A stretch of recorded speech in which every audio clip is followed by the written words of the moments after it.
Walter Percy Chrysler was born in 1875 in Wamego, Kansas, the son of a railroad engineer who worked for the Union Pacific. He was not from wealth, not from industrial capital, and not from the established automotive circles that were already forming in Detroit. His father earned a modest wage maintaining locomotives, and the family lived in the plain wooden houses that lined the tracks in small prairie towns across the Central Plains. Walter grew up surrounded by machinery, by the smell of hot metal and oil, by the sound of men working with their hands to keep the engines of American expansion moving westward. He left school at 14 and began working in the railroad shops, first sweeping floors, then learning to file and fit and repair the great iron machines that his father had spent a lifetime maintaining. By the early 1900s, Walter Chrysler had become a master mechanic. He moved through the railroad network, working in larger and larger facilities, developing a reputation for precision and an almost instinctive understanding of how mechanical systems could be improved. He was not an engineer by training, not a designer, but he understood machines in the way that only someone who had built them from components could. In 1905, while working for the Chicago Great Western Railway, he attended the Chicago Automobile Show. He saw a cream-colored locomobile touring car on display, priced at $5,000. At the time, Chrysler was earning barely $4,000 a year. He borrowed the difference and bought the car, not to drive it, but to dismantle it completely in his home workshop. He took the engine apart, examined every valve and bearing and gear, measured tolerances, studied the ignition system, and reassembled it. He repeated this process multiple times, learning the logic of automotive engineering through direct physical engagement with the machine itself. This act revealed something essential about Walter Chrysler. He was not interested in automobiles as luxury objects or status symbols. He was interested in them as systems, as problems of engineering that could be solved through better design and manufacturing discipline. The decision to spend more than a year's salary on a car he would never drive marked him as someone willing to invest everything in understanding a new technology that he believed represented the future of American industry. By 1908, Chrysler had left the railroads entirely. He was hired by the American Locomotive Company to manage production at their Pittsburgh plant, but the offer that changed his trajectory came from James Starrow, a banker who was attempting to reorganize the Buick Motor Company in Flint, Michigan. Starrow needed someone who understood mass production, who could impose order on a chaotic manufacturing operation, and who was not tied to the old ways of building automobiles one at a time in small workshops. Chrysler accepted the position as works manager at Buick in 1912, taking a significant pay cut from his locomotive salary, because he understood that the automobile industry was about to enter a phase of explosive growth that would reshape American manufacturing. When Chrysler arrived at Buick, the company was already part of General Motors, the sprawling and financially unstable conglomerate that William Durant had assembled through a series of aggressive acquisitions. Durant was a promoter, a dealmaker, a man who built empires through vision and credit rather than through operational discipline. Buick was General Motors' most profitable division, but it was also disorganized, with production methods that relied heavily on skilled craftsmen rather than standardized processes. Chrysler immediately began reorganizing the factory floor. He introduced time studies, standardized tooling, and sequential assembly methods that reduced the skill required for individual tasks and increased the speed at which cars could be produced. Within 2 years, Buick's production had more than doubled, and the division was generating the majority of General Motors' profits. Chrysler was promoted to president of Buick in 1916, and then to a senior executive role overseeing all of General Motors' operations after Durant lost control of the company for the second time in 1920. But Chrysler's relationship with the new management structure at General Motors, dominated by the bankers and financial executives who had forced Durant out, was never comfortable. Chrysler believed that automobile companies should be run by men who understood production, who could walk onto a factory floor and identify inefficiencies in the workflow, who knew the difference between good engineering and superficial styling. The financiers who now controlled General Motors were focused on stock prices, dividend payments, and organizational charts. In 1920, after repeated conflicts over authority and strategic direction, Chrysler resigned from General Motors. He was 45 years old. He had accumulated significant wealth from his General Motors salary and stock options, and he had no immediate plans to return to the automobile industry. He spent several months traveling, considering retirement, and managing his investments. The return came in 1921, when a group of bankers approached Chrysler with an urgent problem. The Willis Overland Company, one of the largest automobile manufacturers in America, was collapsing under the weight of debt accumulated during a reckless expansion in the late 1910s. The company's founder, John North Willis, had borrowed heavily to build new factories and expand production capacity, betting that the post-war boom in automobile sales would continue indefinitely. When the economy contracted sharply in 1920 and 1921, Willis Overland was left with unsold inventory, massive fixed costs, and no ability to service its debt. The bankers who held the company's loans needed someone to restructure the operation, stabilize production, and restore profitability so they could recover their capital. Chrysler agreed to take control as executive vice president, but only on his own terms. He demanded full operational authority, a substantial salary, and the freedom to make whatever changes he deemed necessary without interference from the board or the creditors. Over the next 2 years, Chrysler dismantled much of what Willis had built. He closed unprofitable plants, sold off subsidiaries, renegotiated supplier contracts, and reduced the workforce by nearly half. He imposed the same production discipline he had developed at Buick, eliminating custom orders and focusing the company's resources on a smaller number of standardized models that could be built efficiently and sold at competitive prices. Willis Overland survived, and the bankers were satisfied, but Chrysler had no interest in remaining with a company that was merely stable. He had learned during his time at General Motors that survival was not enough. The automobile industry was consolidating rapidly, and only companies with the capital and organizational capacity to compete on both price and volume would endure. While he was still officially managing Willis Overland, Chrysler was already working on another failing company, Maxwell Motor Corporation, which had entered receivership in 1921 and whose creditors had also turned to him for rescue. Maxwell Motor Corporation had been founded in 1904 by Jonathan Maxwell, an engineer who had designed one of the early successful small cars in America.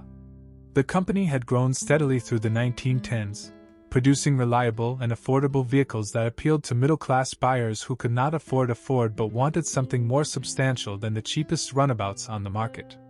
But Maxwell had expanded too quickly during the war years, building new factories and taking on debt to finance increased production, and when the post-war recession arrived, the company found itself in the same position as Willis Overland, unable to sell enough cars to cover its fixed costs.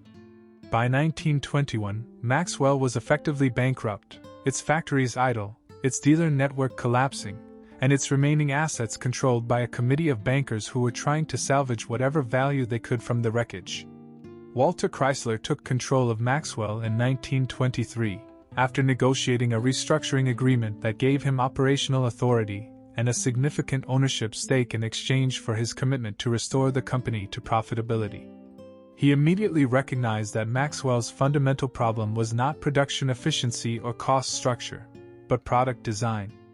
The Maxwell car itself was outdated, a conventional vehicle with no distinctive engineering features and no particular advantage over the dozens of other mid-priced automobiles being sold by competitors.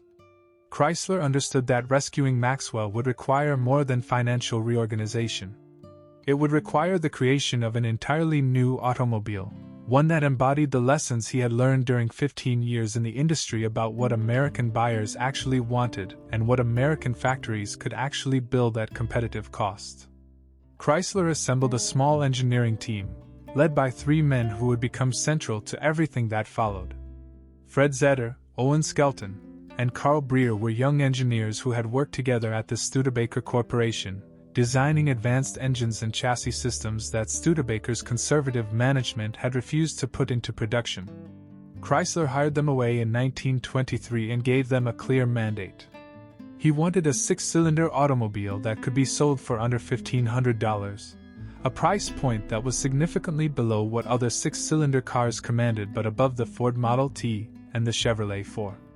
The car had to be mechanically advanced, incorporating high-compression engine technology and four-wheel hydraulic brakes, features that were still relatively uncommon in 1923 but that Chrysler believed would become standard within a few years. Most importantly, the car had to be designed from the beginning for mass production, with parts that could be machined quickly, assembled easily, and serviced by ordinary mechanics in small-town garages across America. Zetter, Skelton, and Breer worked in secrecy for more than a year, operating out of a small laboratory in Detroit while Chrysler continued to manage the Maxwell plants and slowly rebuild the company's financial position. The result was the Chrysler 6, introduced in January 1924 at the New York Automobile Show. The car was an immediate sensation, not because of radical styling or luxury appointments, but because it represented a fundamental shift in what buyers could expect at a mid-range price point. The engine produced 68 horsepower, substantially more than competing six-cylinder models, and the high-compression design delivered better fuel economy without sacrificing performance. The four-wheel hydraulic brakes, which Chrysler had licensed from the Lockheed system and refined for mass production, allowed the car to stop in significantly shorter distances than vehicles using the mechanical brake systems that were still standard across most of the industry. The chassis was lower and more rigid than conventional designs, improving handling and reducing body flex on rough roads. Chrysler did not invent any of these technologies. High-compression engines, hydraulic brakes, and advanced chassis engineering were all being explored by various manufacturers and independent engineers during the early 1920s. What Chrysler understood, and what made the Chrysler 6 important, was that these technologies could be combined in a single vehicle and manufactured at a price point that made them accessible to a much larger segment of the market than had previously been possible. The car was not a luxury product marketed to wealthy buyers who wanted the latest innovations. It was an engineered product marketed to middle-class professionals, small business owners, and successful farmers who wanted a vehicle that represented genuine technical advancement without requiring them to pay the premium prices that companies like Packard and Pierce Arrow commanded for their high-end models. The Chrysler 6 sold 32,000 units in its first year, a remarkable number for a new model from a company that had been on the edge of bankruptcy just 3 years earlier. More importantly, the success of the car allowed Walter Chrysler to complete the transformation of Maxwell Motor Corporation into the Chrysler Corporation. In June 1925, the Maxwell name was formally retired, the company was reorganized under Chrysler's control, and all production was shifted to vehicles bearing the Chrysler nameplate. The factories that had been building the outdated Maxwell models were retooled to produce variations of the Chrysler 6 at different price points, and the dealer network that had been selling Maxwell cars was converted into a Chrysler sales organization. Within 2 years, Chrysler Corporation had become the fifth largest automobile manufacturer in America, behind only Ford, General Motors Chevrolet Division, General Motors Combined Operations, and Dodge Brothers. But Walter Chrysler was not satisfied with becoming another mid-sized manufacturer competing for market share in the crowded middle segment of the automobile market. He understood that the industry was entering a period of consolidation that would eliminate most of the smaller independent companies and concentrate production in the hands of a few large corporations with the capital and distribution networks to compete nationally. Ford dominated the low-price segment with the Model T, though that dominance was beginning to erode as the Model T aged and buyers began to demand more features and comfort. General Motors was building a portfolio of brands that covered every price segment from Chevrolet at the bottom to Cadillac at the top, allowing them to capture buyers as they moved up the economic ladder.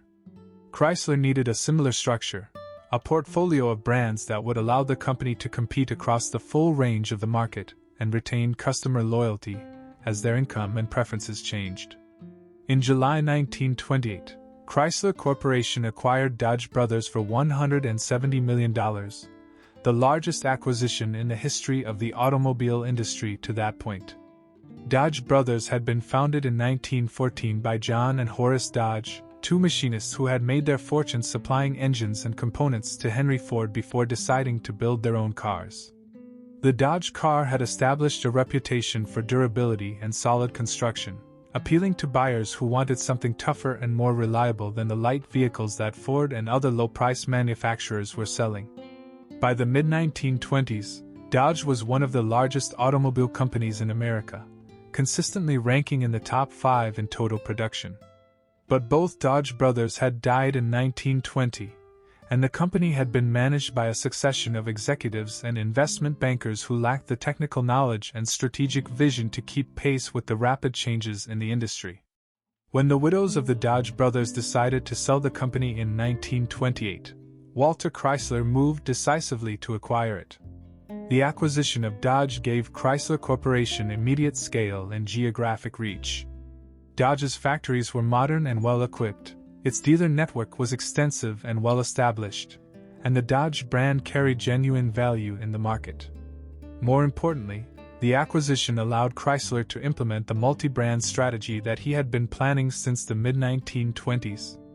Dodge would serve as the volume brand, competing directly with Chevrolet and Ford in the low to mid-price segment. Chrysler would remain the engineering-focused premium brand, offering advanced features and higher performance at prices that undercut the traditional luxury manufacturers. And between them, Chrysler introduced 2 new brands specifically designed to fill the gaps in the market and capture buyers at every price point as they moved through their purchasing life cycle. The 2 new brands were Plymouth and DeSoto, introduced in 1928 and 1929 as part of the comprehensive market strategy that Walter Chrysler had designed to compete directly with General Motors' brand hierarchy. Plymouth was positioned at the bottom of the price range, intended to compete with Ford and Chevrolet for first-time buyers and budget-conscious families who wanted basic, reliable transportation. DeSoto occupied the space between Dodge and Chrysler, targeting buyers who had outgrown the entry-level brands but were not yet ready to pay Chrysler prices. The logic was straightforward. A young worker would buy a Plymouth as his first car. As his income increased, he would trade up to a DeSoto. When he reached middle age and professional stability, he would move to a Chrysler. And if he achieved genuine wealth, Chrysler was prepared to offer him an Imperial, the luxury designation that would eventually become a separate brand competing with Cadillac and Packard. This structure was not original. General Motors had pioneered the concept under Alfred Sloan, who had reorganized the company in the early 1920s around the principle that a manufacturer should offer a car for every purse and purpose, with brands arranged in a clear price hierarchy so that customers would naturally progress upward within the General Motors family as their economic circumstances improved. What made Chrysler's implementation significant was the speed and decisiveness with which it was executed. In less than 5 years, Walter Chrysler had taken a bankrupt company, created a successful new brand, acquired the industry's 5th largest manufacturer, and launched 2 additional brands to fill out a complete product portfolio.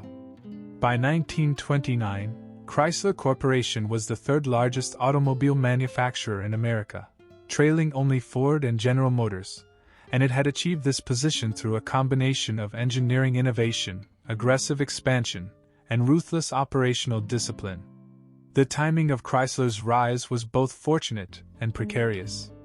The late 1920s represented the peak of the automobile industry's first great expansion, a period when sales were growing rapidly, credit was readily available, and manufacturers were competing primarily on features and styling rather than price. The stock market crash in October 1929 and the economic collapse that followed destroyed this environment completely. Automobile sales, which had reached 4.5 million units in 1929, fell to 2.8 million in 1930, then to 1.9 million in 1932. Dozens of smaller manufacturers disappeared entirely, unable to survive even a single year of reduced demand. The larger companies survived, but all of them suffered massive losses and were forced to cut production, close factories, and reduce their workforces by half or more. Chrysler Corporation was better positioned than most companies to weather the Depression, primarily because Walter Chrysler had built the company with an acute awareness of risk and a deep skepticism about permanent prosperity. Unlike many manufacturers who had borrowed heavily during the expansion years to finance new factories and acquisitions, Chrysler had funded most of its growth through retained earnings and conservative debt levels. The acquisition of Dodge had been expensive, but it had been structured in a way that did not leave the company dangerously leveraged when revenues collapsed. Chrysler also benefited from the diversified brand portfolio that had seemed almost excessive during the boom years. When Plymouth's sales fell, DeSoto's sales fell even further. When DeSoto collapsed, Dodge held up slightly better. The luxury Chrysler and Imperial lines nearly disappeared, but the losses in those segments were offset by the company's ability to maintain some volume in the lower price ranges where desperate buyers were still purchasing cars out of absolute necessity rather than preference. The company's engineering culture, which Walter Chrysler had established as the foundation of the entire enterprise, also proved valuable during the Depression years. While other manufacturers were cutting costs by reducing quality and eliminating features, Chrysler continued to invest in technical improvements that gave its cars measurable advantages over competitors. In 1934, Chrysler introduced the Airflow, a radically redesigned automobile that incorporated aerodynamic principles into both the body shape and the structural engineering of the chassis. The Airflow was based on research conducted by Carl Breer, one of the three engineers Chrysler had hired in the early 1920s, who had become fascinated with aircraft design and had begun experimenting with ways to reduce wind resistance in automotive applications. The result was a car with a streamlined body, a forward-mounted engine, and a unitized frame structure that distributed weight more evenly and improved both handling and ride quality. The Airflow was a commercial failure. Buyers in 1934 were not interested in radical design changes or aerodynamic efficiency. They wanted cars that looked like cars, with familiar proportions and conventional styling cues that signaled stability and tradition rather than experimentation and risk. Dealers complained that the Airflow was too strange, too difficult to sell, too far ahead of what the market was ready to accept. Production was scaled back after 2 years, and the model was discontinued entirely by 1937. But the Airflow was not a mistake in the way that many automotive historians have portrayed it. It represented Walter Chrysler's fundamental belief that engineering advancement should drive product development, and that a company's long-term success depended on its willingness to take technical risks even when the immediate market reception was uncertain. The structural principles and aerodynamic research that went into the Airflow influenced Chrysler's designs for the next 2 decades, and many of the features that seemed radical in 1934 became standard industry practice by the late 1940s. Walter Chrysler himself was already withdrawing from active management by the mid-1930s. He had suffered a stroke in 1938, and his health was declining steadily. He remained chairman of the board, but day-to-day operations were increasingly handled by a group of executives who had risen through the company during the expansion years and who understood the systems and culture that Chrysler had established but lacked his instinctive feel for product development and market positioning. Walter Chrysler died in August 1940, at the age of 65, leaving behind a company that bore his name and embodied his principles but that would now have to navigate the coming decades without his direct leadership. The outbreak of World War II in Europe in 1939, and America's entry into the war in December 1941, transformed Chrysler Corporation along with every other major manufacturer. Civilian automobile production was banned entirely in February 1942, and all factory capacity was converted to military production. Chrysler built tanks, aircraft engines, anti-aircraft guns, and other military equipment under government contracts that guaranteed cost recovery plus a fixed profit margin. The company's engineering expertise and manufacturing discipline, which had been developed to produce high-quality automobiles efficiently, translated directly into the ability to produce complex military hardware at the scale and speed that the war effort required. Chrysler operated the Detroit Tank Arsenal, one of the largest armored vehicle production facilities in the world, building more than 25,000 tanks during the war years. The company also manufactured aircraft fuselages, radar systems, and marine engines, expanding into technologies and production processes that had little direct connection to automobile manufacturing but that demonstrated the versatility of the organizational structure that Walter Chrysler had built. The war years were enormously profitable for Chrysler Corporation, as they were for all major manufacturers operating under cost-plus government contracts. But the war also created a backlog of deferred civilian demand that would reshape the automobile market when production resumed in 1945.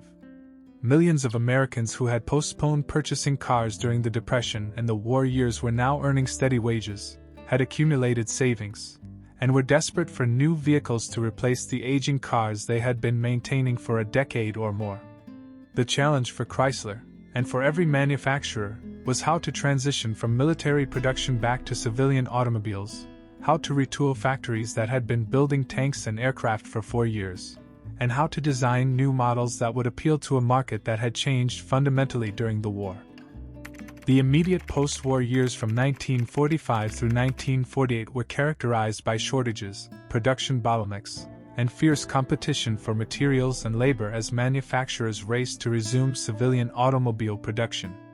Chrysler Corporation, like Ford and General Motors, initially resumed production using designs that were essentially carried over from 1942, with only minor cosmetic changes to distinguish the new models from the pre-war cars. This was not laziness or lack of ambition, but simple necessity.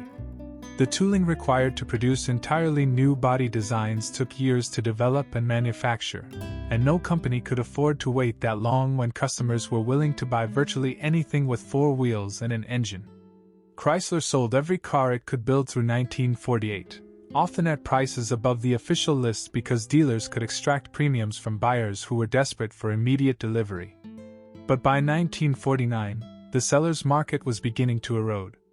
The backlog of deferred demand was gradually being satisfied, and buyers were becoming more selective about styling, features, and price. The manufacturers who had invested heavily in new designs during the late 1940s began to gain market share at the expense of companies still selling updated versions of pre-war models. Chrysler introduced genuinely new designs for the 1949 model year, with lower, wider bodies and more modern styling that reflected the aesthetic preferences that had emerged during the war years. The engineering underneath remained conservative and solid, emphasizing durability and mechanical reliability rather than innovation or performance. This approach served Chrysler well through the early 1950s, a period when the company's market share stabilized at approximately 15% of total industry sales, trailing General Motors significantly but maintaining a comfortable position ahead of the smaller independent manufacturers who were struggling to compete. The executive leadership that guided Chrysler through this period was notably different from the engineering-focused culture that Walter Chrysler had established. K.T. Keller, who became president in 1935 and chairman in 1947, was a production man, focused on manufacturing efficiency and cost control rather than product innovation. Keller had worked with Walter Chrysler since the Buick days and understood the operational discipline that had built the company, but he lacked Chrysler's instinct for recognizing when the market was ready for technical advancement. Under Keller's leadership, Chrysler became increasingly conservative, producing well-built cars that appealed to older, traditional buyers who valued mechanical quality over styling excitement or modern features.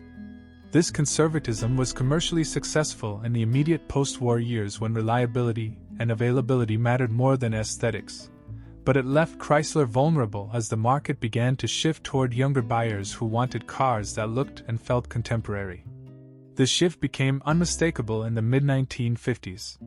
General Motors, under the styling direction of Harley Earl, had been steadily introducing more dramatic design elements, lower rooflines, wraparound windshields, and chrome-heavy ornamentation that created a sense of motion and modernity even when the cars were standing still. Ford responded with its own styling revolution, hiring outside designers and investing heavily in creating products that would appeal to younger, more style-conscious buyers. Chrysler's designs during this period, by contrast, remained upright and boxy, with tall greenhouses and conservative proportions that reflected K.T. Keller's belief that cars should be practical and comfortable rather than low and sleek.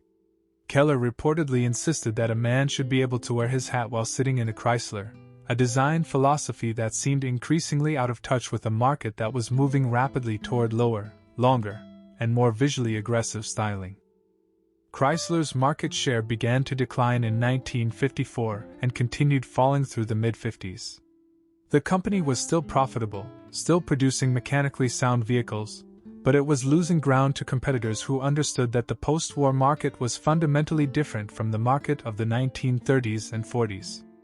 Buyers were no longer primarily concerned with whether a car would last 10 years or whether it could be serviced by any small-town mechanic.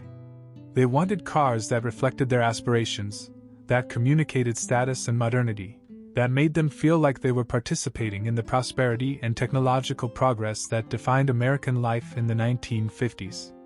Chrysler's engineering excellence and manufacturing quality, the foundations on which Walter Chrysler had built the company, were no longer sufficient competitive advantages in a market where styling and perception mattered as much as mechanical substance. The company's response came in 1957 with the introduction of what would later be called the Forward Look, a complete redesign of Chrysler's entire product line under the direction of Virgil Exner, a stylist who had been hired away from Studebaker specifically to modernize Chrysler's image. The 1957 Chrysler, Dodge, DeSoto, and Plymouth models were lower, longer, and more aggressively styled than anything the company had produced before, with dramatic tailfins, sweeping side chrome, and a general aesthetic that was intended to position Chrysler as a styling leader rather than a conservative follower. The new designs were strikingly successful in the marketplace. Chrysler's sales increased substantially in 1957, and the company's market share stabilized after years of decline. The forward-look cars generated enormous attention and seemed to signal that Chrysler had successfully transformed itself into a modern, style-conscious manufacturer capable of competing with General Motors and Ford on aesthetic terms. But the success was brief and fragile. The 1957 models, despite their visual appeal, were plagued with quality problems that stemmed directly from the rushed development and production schedule. Exner's designs had been executed quickly, with insufficient time for proper engineering validation and testing. Body panels fit poorly, electrical systems were unreliable, and the cars developed rust problems far more quickly than previous Chrysler models. Dealers reported high rates of warranty claims and customer complaints, and the reputation for mechanical solidity that Chrysler had built over 3 decades began to erode rapidly. By 1958, word of the quality problems had spread, and sales fell sharply despite continued efforts to refine the styling and address the manufacturing defects. The contradiction between Walter Chrysler's founding principle that engineering quality should drive everything and the company's desperate attempt to compete on styling revealed a fundamental confusion about what Chrysler Corporation should be and how it should position itself in an increasingly competitive market. The late 1950s and early 1960s saw Chrysler oscillate between different strategies, never quite committing fully to their engineering excellence or styling leadership, and consequently achieving neither. The company introduced powerful engines, including the famous Hemi V8 that would become legendary among performance enthusiasts, but failed to integrate these engineering achievements into a coherent product strategy. Plymouth and Dodge produced some genuinely fast and capable cars, but they were marketed inconsistently and often undermined by continuing quality problems that made buyers hesitant to choose Chrysler products over more reliable competitors. DeSoto, which had never established a truly distinct identity separate from Dodge and Chrysler, was discontinued in 1961 after years of declining sales. The brand had become redundant, serving no clear purpose in Chrysler's lineup and consuming resources that could have been better deployed elsewhere. The 1960s brought temporary recovery through a combination of aggressive marketing, performance-oriented products, and participation in the muscle car phenomenon that briefly transformed the American automobile market. Chrysler's engineering capabilities, which had been somewhat neglected during the styling-focused late 50s, were redirected toward high-performance applications that appealed to younger buyers and enthusiasts. The company's large displacement V8 engines, particularly the Hemi and the wedge head designs that powered Dodge and Plymouth muscle cars, earned genuine respect for their raw power and durability under racing conditions. Models like the Plymouth Roadrunner, the Dodge Charger, and the Chrysler 300-letter series became icons of American performance, combining relatively affordable pricing with engines that could compete with anything produced by Ford or General Motors. But the muscle car market was narrow and volatile, dependent on cheap gasoline, minimal insurance costs, and a regulatory environment that placed few restrictions on emissions or safety equipment. All three of these conditions began to erode in the late 1960s and collapsed entirely in the early 1970s. Insurance companies dramatically increased premiums for high-performance cars after accident data revealed the obvious correlation between powerful engines and collision rates among young male drivers. Federal regulations imposed increasingly strict emission standards that forced manufacturers to detune engines and add equipment that reduced power and increased weight. And the oil crisis of 1973, triggered by the Arab oil embargo, sent gasoline prices soaring and created public demand for fuel-efficient vehicles that Chrysler was poorly positioned to provide. Chrysler Corporation entered the 1970s with fundamental structural problems that had been masked by the performance car boom but that now became impossible to ignore. The company's product line was heavily weighted toward large, heavy, fuel-inefficient vehicles designed for a market that no longer existed.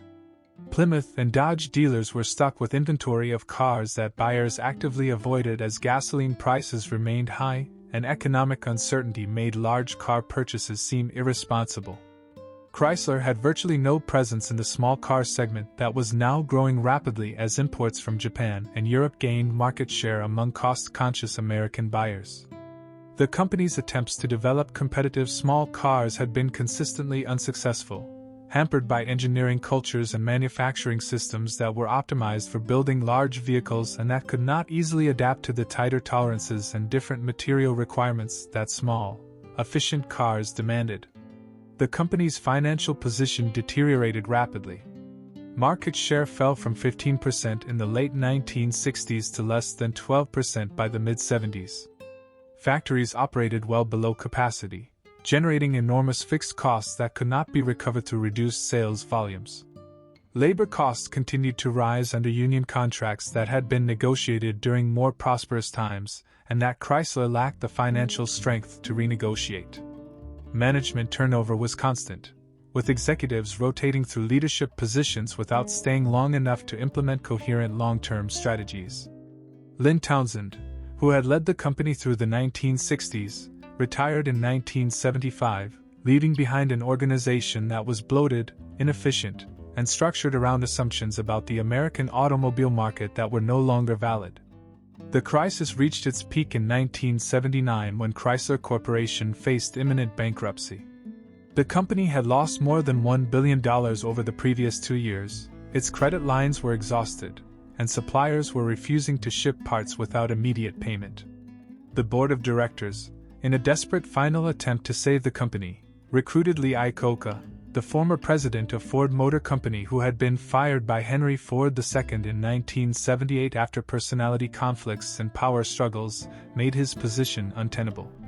Iacocca was a product man and a marketer, famous for his role in developing the Ford Mustang in the 1960s, and he understood both the operational requirements of running a major automobile manufacturer and the political skills necessary to navigate the crisis that Chrysler faced.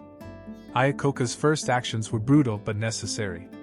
He closed plants, terminated thousands of workers, sold off the company's international operations, and negotiated wage concessions from the United Auto Workers Union that reduced labor costs to levels that might allow Chrysler to break even if sales could be stabilized. But these measures alone were insufficient. The company needed immediate capital to continue operations, and no private lenders were willing to provide financing to a corporation that appeared headed for liquidation. Iacocca made the decision to seek federal loan guarantees, a controversial move that required convincing Congress that Chrysler's survival was important enough to justify government intervention in private markets. The argument was primarily economic and political rather than strategic. Chrysler employed more than 100,000 workers directly, and the collapse of the company would eliminate hundreds of thousands of additional jobs at suppliers and dealers across the country. The economic and social disruption would be concentrated in Michigan and other industrial states that were already suffering from recession and deindustrialization. Congress approved the Chrysler Loan Guarantee Act in January 1980, providing $1.5 billion in federal loan guarantees that allowed Chrysler to secure private financing and continue operations while implementing the restructuring plan that Iacocca had outlined. The loan guarantees came with strict conditions, including government oversight of the company's operations, requirements for additional concessions from unions and creditors, and provisions that gave the federal government warrants to purchase Chrysler stock if the company recovered. The guarantees were deeply unpopular among free market advocates who viewed them as an inappropriate government intervention that rewarded corporate mismanagement and set dangerous precedents for future bailouts. But the immediate effect was to stabilize Chrysler's financial position and provide the company with breathing room to develop new products that might restore profitability. The product that saved Chrysler was the K-Car platform, introduced in 1981 as the Plymouth Reliant and Dodge Aries. These were compact front-wheel drive sedans designed to be fuel-efficient, reliable, and cheap to manufacture. The K-Car was not innovative or exciting, but it was competent and well-timed, arriving in the market just as American buyers were looking for alternatives to imported compact cars and were willing to consider domestic products if they offered comparable quality and fuel economy. More importantly, the K-Car platform was designed to be flexible, capable of supporting multiple body styles and vehicle types using the same basic components and manufacturing processes. Chrysler used the K-Car architecture to produce minivans, convertibles, luxury sedans, and station wagons, spreading development costs across numerous models and achieving economies of scale that would have been impossible if each vehicle required unique engineering and tooling. The minivan, introduced in 1983 as the Dodge Caravan and Plymouth Voyager, was the most significant product to emerge from the K-Car platform and arguably the most important vehicle Chrysler ever produced after Walter Chrysler's original Chrysler 6 in 1924. The minivan created an entirely new vehicle category that combined the passenger capacity of a traditional van with the drivability and fuel efficiency of a car. It appealed to families who needed space for children and cargo but who found full-size vans too large and difficult to maneuver. The minivan had no direct competitors when it was introduced, and it took Ford and General Motors several years to develop their own versions, giving Chrysler a sustained period of market dominance in a segment that it had invented and defined. By the mid-1980s, Chrysler was profitable again, had repaid its government-guaranteed loans ahead of schedule, and had restored a degree of financial stability that seemed impossible just 5 years earlier. The recovery of the 1980s established Lee Iacocca as one of the most celebrated business figures in America, a symbol of resilience and turnaround success who appeared in Chrysler's television advertisements and became the public face of the company in a way that no executive had been since Walter Chrysler himself.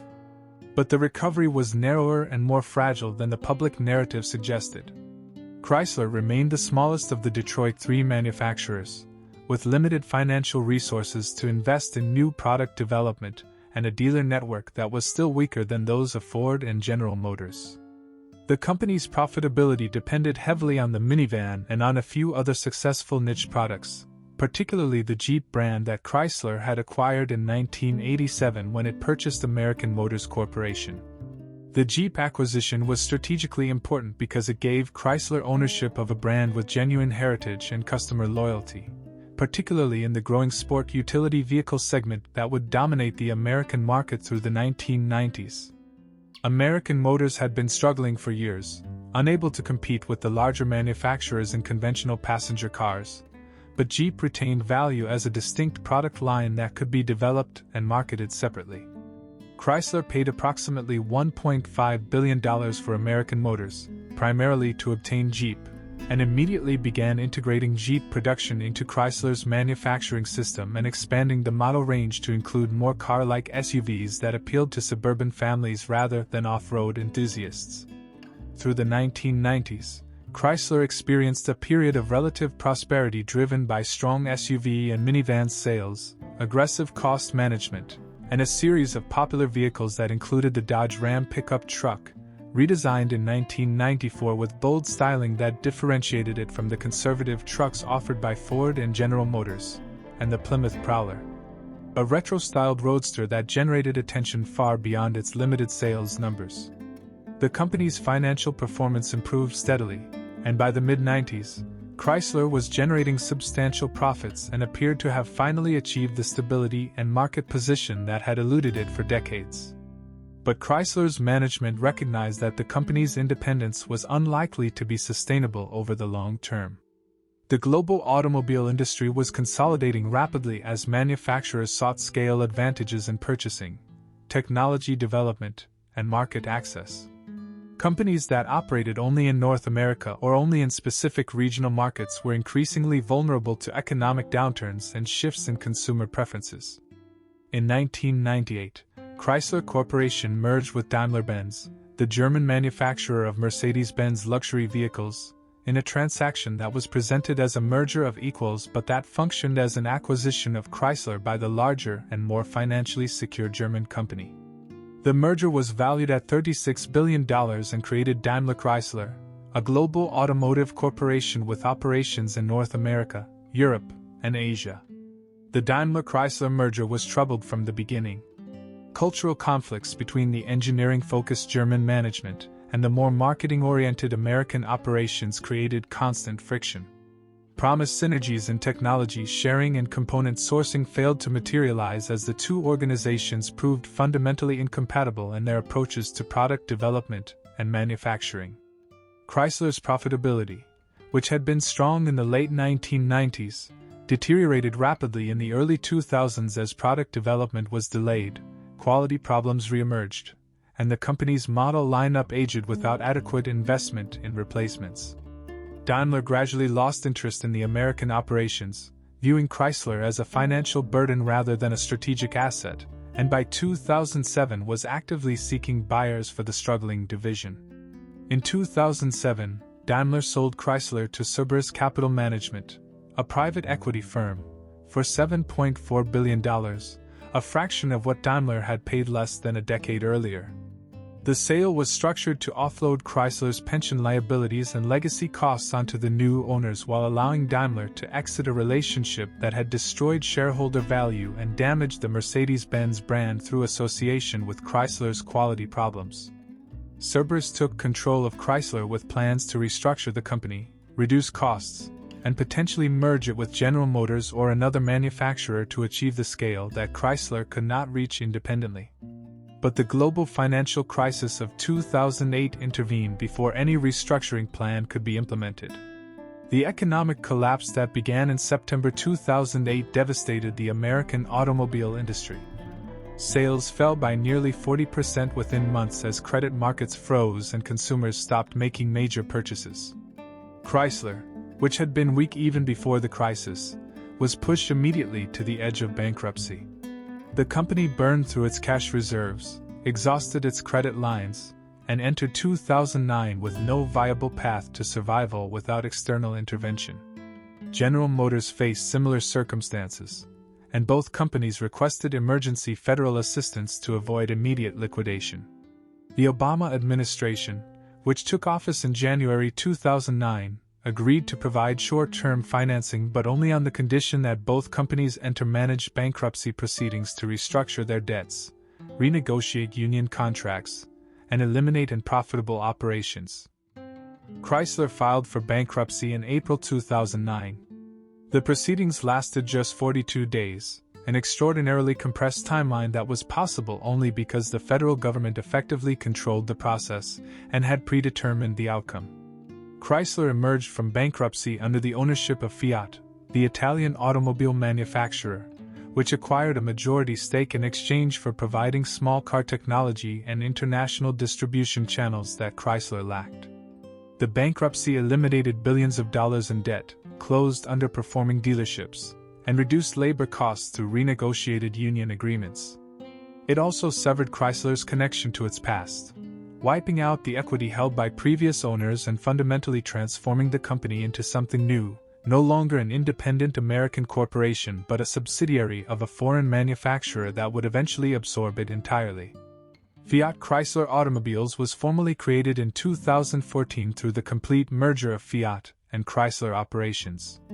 The combined company was headquartered in the Netherlands for tax purposes, operated primarily out of Italy and the United States, and was led by Sergio Marchionne, the Fiat executive who had orchestrated the acquisition and integration.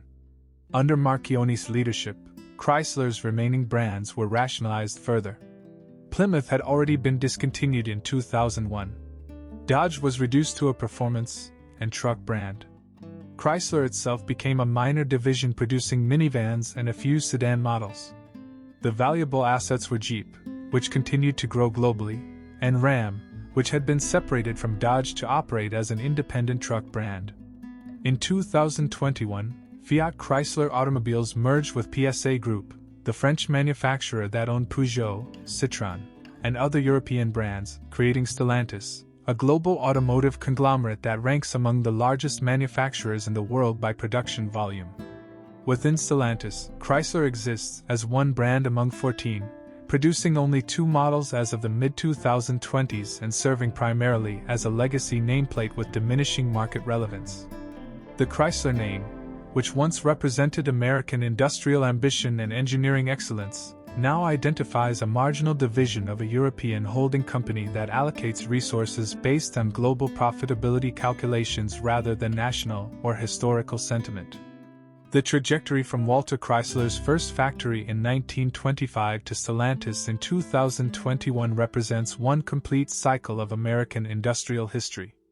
What began as the achievement of a single determined engineer who believed that technical excellence and manufacturing discipline could build a lasting enterprise ended as a series of assets distributed across a multinational corporate structure that bears no connection to the principles or ambitions that created it. The Chrysler family never controlled the corporation that carried their name. Walter Chrysler built a public company with dispersed ownership, and after his death in 1940, control passed to professional managers, financial institutions, and eventually foreign acquirers who viewed Chrysler as an acquisition target rather than as an institution worth preserving. The company survived longer than most of its competitors from the 1920s and 30s, but survival was achieved through continuous retreat, selling off divisions, eliminating brands, and accepting diminished ambitions until almost nothing remained of the original enterprise except the name itself. Applied now to vehicles designed and engineered by committees accountable to shareholders in Amsterdam and Paris rather than to customers in Detroit or engineers in Highland Park.